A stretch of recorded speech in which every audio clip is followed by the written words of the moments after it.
taon? At sa tuwing nagsasalita siya, maraming buhay ang naililigtas. Tahimik ang commander. Hindi niya alam kung ano ang sasabihin. Muli niyang tiningnan si Daniel. Tahimik pa rin.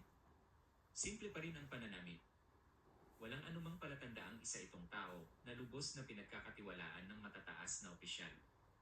Maya-maya ay lumapit ang batang pulis na unang nagduda kay Daniel. Halos hindi ito makatingin. Sir, ngumiti si Daniel. Oh, pwede po ba akong humingi ng tawad? Tahimik na tumango si Daniel. Walang problema. Hindi po namin alam di. Hindi niyo kailangang malaman. Nagulat ang pulis. Ang trabaho ninyo ay magtanong kapag may pagdududa. Napatingin ang commander.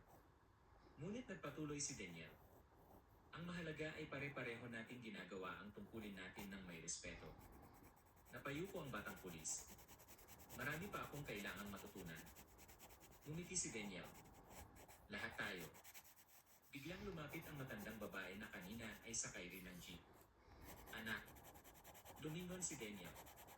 Pwede ba kitang pasalamatan? Bakit po? Akala ko kanina magagalit ka sa mga pulis.